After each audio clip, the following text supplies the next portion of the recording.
welcome back. Did you get much rest over the summer? Was it quite a busy time? Yeah, I think you try and utilise your time off and away from the club best you can, but obviously it's in keeping with what we were saying at the end of last season. There was work to be done, and we've obviously been busy trying to get some players in. People only get to hear about the ones you do get, but a lot of the time, there's a lot of painstaking work.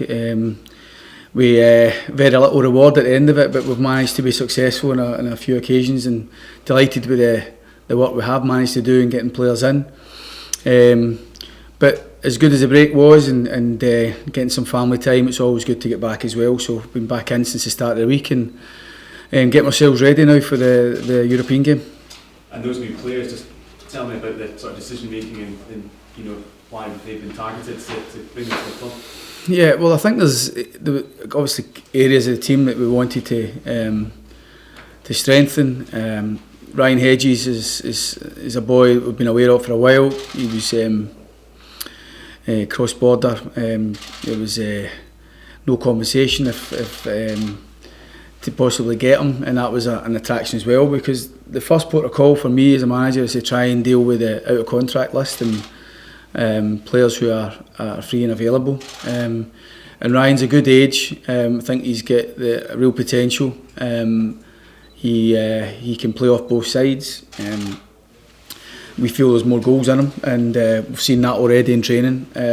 He's a decent finisher, and he's an exciting one for us. We feel as though he can give us what we're looking for. We wanted to bring another wide player anyway. So it was someone that we were keen to push on, and thankfully we've managed to get that deal done. Curtis we know well, because obviously we've come up against him, and again, looking at the out of contract list for strikers, there's no many going about, and certainly we've always been attracted to Curtis. He's done well against us in certain games, and while it maybe wasn't his most productive season last year for Murrow in terms of goals, he still, we feel, the first port of call, he is a handful to play against. We feel that we can provide him with a platform to and get him more goals. And again, I thought we were too reliant on Sam last season to play there. So great to have Big Curtis in. Ash, another one who's familiar not only with the league but familiar with the club. He left, and it hasn't worked out as well as maybe he had hoped. When the opportunity came to bring him back, I feel we have to be working with 4 centre backs at the club. We've seen that last season when we were stretched, and we've always tried to work with 4. We've got our 4 in now, and he's someone who we feel good age, good presence. We conceded 1 or 2 too many goals to set plays last season, and I think he'll help us on that side of it. He's got a fight to get into the team, but it's real competition there. And obviously Craig Bryson. When you look at the contract list right across throughout all the positions, there's no many better than that, if at all. So we're absolutely delighted that we've managed to secure that signature. It all came about pretty quickly. Although I've been speaking to Craig's agent since maybe January, February, on and off. He just let us be known that he may well come back to Scotland. He had strong offers to stay, a strong offer to stay at Derby, a strong offer to elsewhere in the Championship, which indicates the level of play we're getting. But thankfully it wasn't about money; it was more about coming back to Scotland, and we kept the line of communication open with the agents to say that if Craig makes that decision to come home, make sure we're your first phone call. And it all moved pretty quickly. I think Craig had a lot to consider. Obviously Derby's situation not quite clear at the minute as well, but we've got a good relationship with Derby and we wanted to do things properly. So when we got the word that Craig had made his mind up, things moved pretty quickly yesterday, and delighted to secure him. He's a top player. He's had a great career, but from speaking to him, he's got so much more to do, and he wants to do it in an Aberdeen shirt. Just going on this kind of reaction on social media and whatever, I think he's a very respected and loved player down at Derby, and hopefully, to come up here to Aberdeen and do the same. And hopefully fill the boots of Graeme Shinnie. Obviously he's gone in the other direction. No, he's not filling the boots of anybody. I mean, we're fortunate to get him. You know, I'd love him to play alongside Shinnie, but Shinnie's left, and you know, I do feel that Craig, in terms of football terms, could easily go and play another couple of seasons down there in England. So to get a player who's with that capability and experience, but also the type of person he is, you know, I don't know Craig as well as I'm going to get to know him, but you know, the dealings I have had with him, I'm really impressed with him as a person. But he'll give us that experience in there, which I think is vital. He'll give us energy, he'll give us a goal threat, but he'll give us leadership and all the right qualities on a daily basis. So he is someone, as you said, I've heard that the reaction to it always been very positive, and you know, and I think the respect shown from Derby fans is a real indication of the level of person and the level of player we're getting. Is there any other news on any other signings? Obviously, building the squad this summer. You know? Yeah, we're still keen to try and add to the squad. You know, I think we need to stress we're working really hard at trying to bring players in who won't cost money, and that's difficult. So we are actively again trying to secure one or two other positions at the minute, and we're hopeful that maybe we'll have a couple more done before we have to register the squad for Europe. The acquisition of Craig, it's seen as being a real coup, Derek, you know, with his huge experience. I mean, this is a guy who's played consistently at a very high level. It'd be a great guy to have about the place, wouldn't he? Yeah, as I say, you want to sign good players. I want to work with good players, and I'm certainly getting a good player in Craig, and all those qualities we've spoke about there is. I'm looking forward to having that influence on my team. He is certainly not coming here to kick back. He is, in the conversations I've had with him, he wants to be successful. He wants to play in Europe, clearly, and he wants to be able to play his part, and an important part, in keeping this club moving forward. I couldn't be more impressed with him in the short term. I know him as a person. I know what I'm getting as a player, and that's a great thing, because sometimes as manager, when you bring players in, you're hoping it works, and you know, but I'm pretty sure we're going to enjoy working with each other. You would think that signing a player of his stature would be like a catalyst maybe for other players, because you know, a lot of people have kind of sat up and took notice of this. Yeah, I don't think it does any harm. That I think you know. It's really difficult signing players. It is, you know, for players of the level that we want to compete at, and to bring that competition, to bring in players who are straight in to start, and replace good players that we've lost over the last few seasons. It is extremely challenging to bring in good players, but Craig is a real obvious one. Everybody feels comfortable with it. You know, it feels right, and you know, I want him to enjoy being at Aberdeen. You know, it's a great club to play for. It gives us the opportunities, this club, to be successful and competitive, and that's exactly what he's wanting. And he could have sat back, took more money, still played a very important role at Derby, or looked elsewhere again for more money again in the Championship when it was getting offered to him. But he's came back. Firstly for family reasons, but he's also came back for the right reasons, football-wise, because he feels he's got much to achieve.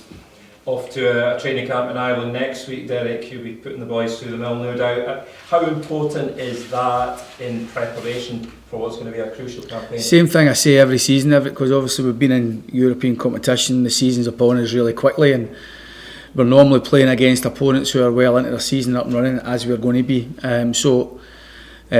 You know, they've had really just shy of 4 weeks without their boots on. So, you know, I'm pretty confident, knowing my players that we've got, certainly the ones who've been here the last wee while, that you know, the fitness levels aren't going to be too far away. If one of my players was out injured for 3-4 weeks, we wouldn't think he would lose too much fitness. So that side of it isn't too much a concern. The side that we really need to concentrate is ramping up the speed work, the sharpness, the familiarity, getting to know each other. There's changes in the team, and making sure we're game ready and not undercooked. You know, so there's a lot of players have all come back in good condition, as you'd expect. But as it is every year, it's getting them game ready for such an important game, you know, because it comes at you straight away, it hits you between the eyes, and we've got to be ready. So the players they've been working hard. You know, I think it's a time where they see the importance of it. But going away to Ireland will give us that opportunity to get those relationships built on the pitch and off the pitch. And being in each other's pockets is no bad thing. And they've got work to do to concentrate and being single-minded and getting themselves right for the start of a very important campaign for us. Yeah, Rovaniemi looming large on the horizon. So important to get off on the front foot, and hopefully you can go on a good run in the Europa League. Yeah, that's the intention. I'm sure when the draw was made, they'll see it as an opportunity. As we do, we want to try and progress. But first things first, we've got to, as I say, make sure we're ready for it physically, make sure we're ready for it tactically, and get to know the opposition as we're doing at the minute. But we'll look forward to it when it comes round. You know, the players, they're extremely well again, despite all the injuries, despite all the challenges last season, to qualify again for Europe. And we've said before, Europe's very important to us. Gary McInnes, Stephen, what's the latest done, Derek? Well, I believe Gary's maybe speaking to one or two clubs, and he's got options. Spoke to him again yesterday. We've been speaking right throughout the summer, really. Listen, I've just spoke about the players that we've signed. If Gary turns around and says he really wants to be here, when he weighs up all his options, then we can look at that. But I'm not stopping preparing, so we'll see how we go. He's not closed the door on us, and we've not closed it on him. So we'll see how things develop. But I enjoy working with Gary, and I want to continue working with him. I've put myself out there and said that. Gary's at an age where he feels he just wants to consider his options. The New York option is no longer there, because we probably thought we'd lost that fight due to maybe the nature of the deal for Gary. So he's got one or two things he's going to consider, but as recently as yesterday, he was still telling me that he's definitely considering staying. But I need him to want to stay. I need him to want to be here enough the way we all want to be here. So the reports that he's having a medical with Portsmouth, they're well wide of the mark. I think he's speaking to clubs. I don't think he's having a medical. And Gary said he's not having a medical, but I think he's certainly having a look at one or two things. Any more possible departures? No, there were departures left at the end of the season, so I need to get players in. That's what I'm looking at. So the squad's tight. We're running with a few of the younger ones, and they'll come to Ireland with us. So we're keen to try and get one or two more in, as I say, before the European deadline, to make sure we're fully prepared. Derek, are there any positions in particular that you're looking at for bringing players in? Yeah, I think obviously the obvious one is left back, you know. So, but we're looking at 2 or 3 different positions. So, but hopefully we can. We're making good progress in one or two things. We'll just need to wait and see if it plays out for us. We're just going back to the Europa League. Obviously, Rovaniemi finished second in the Finnish League last season, and they've already played 12 games, so quite a bit into the season. So what kind of a challenge do you think they'll pose?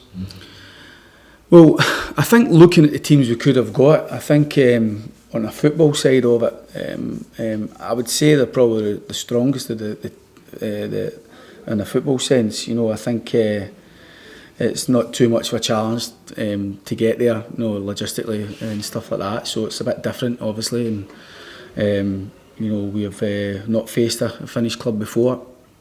The standard of the league is more than decent, and I think any team who finishes second in their own division obviously deserves the respect. They've not started this season quite the same, change of manager, quite a number of injuries from last season, but they've started to maybe find a bit of form again. So they've got another 4 games, I believe, before we play them. So they'll be ahead of us in terms of their match sharpness, I would imagine. The good thing about when you play an opposition who's playing in the league, you get a better handle of them when they're playing competitive football than you do in friendly games. So it's a bit of a trade-off. So we feel we've got to know them pretty quickly over the last few days. we'll get out to see them and get a better handle of them. But they've got some very good players, and it'll be a tough game. There's no doubt about that. I just wanted to ask you a couple of questions on the Women's World Cup. Just wanted your reaction on their exit, how you think they did in the tournament. I only seen the one game, and that was last night, and I didn't see all the game. But obviously I seen how it all played out. The drama of that closing minutes. I'd seen the goals and I was actually enjoying the game. And Scotland were very comfortable in the game, but obviously the major talking point is the penalty kick. I do think it was a penalty, but it's unusual to see a VAR incident for that. I haven't seen that before, and I know referees are, especially at competitions, and especially you always get this early part of the season that they'll try to administer these rules, but I thought it was extremely harsh on Scotland. We've been here before with the men, but it's such a hard luck story. You can see the effort and the collective spirit. They've done brilliantly to get there, and you can see the disappointment, but it's just the weight and the manner. I think it's they had the game won, and a combination of opening the door for Argentina and this retaking penalty has cost them. Yeah, so the VAR played a big part. Do you think that's maybe something that VAR shouldn't be used for? I don't think it should be for that. I think that there's enough officials to deal with that. The referee made a big point prior to the first penalty of speaking to the goalkeeper about it. So the referee, VAR's there for a clear and obvious error. And for me, she should be doing, the referee there should be dealing with that, and that's not a VAR situation for me. And as I say, it was unusual, and I do think it was extremely harsh on everybody because, like I say, they've clear how much they put into it, and to have it snatched away, they'll be kicking themselves, but I do think they'll be it's been cruelly snatched away from them. That. Can I just get your thoughts, Derek, on the domestic campaign for Aberdeen? Obviously, the hype is growing day by day about Old Firm this, Old Firm that. Can Rangers stop Celtic getting 9 in a row, etc.? What are your thoughts on what Aberdeen can do to challenge the big two? Yeah, I've said this every year. I actually, we can't get too hung up on what other teams are doing, whether it's the Old Firm or others. We've just got to try and be happy with our lot. We've got to try and do our work well, and putting the squad together after the last couple of seasons, so many changes is a challenge for us at the minute. But I've always said it's important for us to try and put a squad together that can meet the demand of our supporters. Aberdeen gives so much for us. We all enjoy working here, but there is a demand and an expectation here that makes it enjoyable to work for, because you want to work for clubs like that, and we've just got to make sure that we do our work right. We've had a way of working as a staff and as a club which has allowed us to had some real highlights over the last 6 seasons. We take confidence from how we work, both in recruitment, how we train, how we put demands on our players, the type of players we bring in. We put that demand on them to be competitive. We will be competitive again. We want to be successful, and ultimately want to look back in the season ahead, hopefully with some silverware, and happy that we've made a good fist of it again. Cheers. Thank you.